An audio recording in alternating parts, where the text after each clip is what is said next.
যাজ্ঞ সেনীর খুলছে শাড়ি, টানছে ধরে দুঃশাসন। দায় ছিল যার গর্জে ওঠার, নিচু মাথায় সেই পাঁচজন। দুর্যোধনের নগ্ন উরু ইঙ্গিতে তার ধর্ষকাম। হস্তিনাপুর দেখছে বসে, ধ্বস্ত হতে তার সুনাম। অন্ধ রাজা সিংহাসনে আর্ত চেঁচান বৌমা তার। নিজের দলের নির্যাতনে সব রাজা হন নির্বিকার। কর্ণ বসে হাসছে হা হা, রাজার দলের লোক তো সে। শর্তবিহীন সমর্থনেই তাবৎ আরাম সুখ বসে।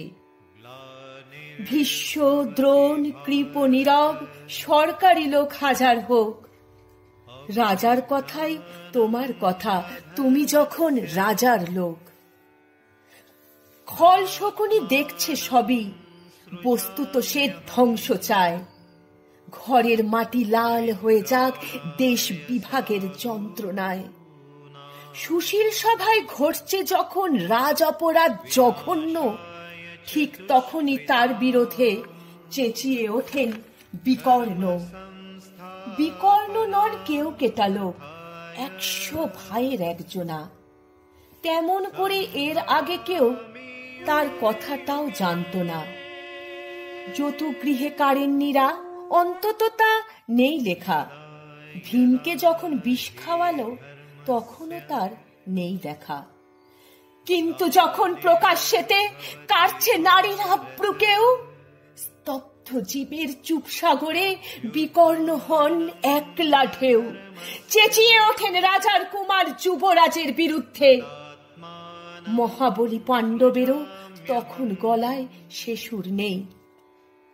রাজাও যখন নীরব থেকে সায় দিয়ে যায় ধর্ষণে, ঠিক তখনই সমস্ত যুগ বিকর্ণদের শর্ষণে।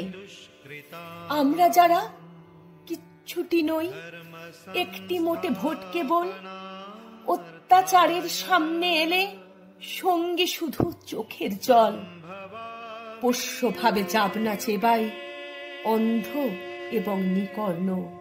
প্রার্থনা থাক আমরা যেন একবার হই বিকর্ণ। প্রার্থনা থাক আমরা যেন একবার হই বিকর্ণ। মরার আগে হতেই হবে রাজার সভার বিকর্ণ।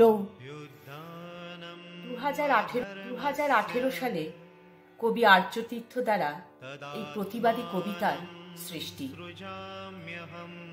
আজ সময়ের সঙ্গে এই কবিতা ভীষণ যথোপযুক্ত।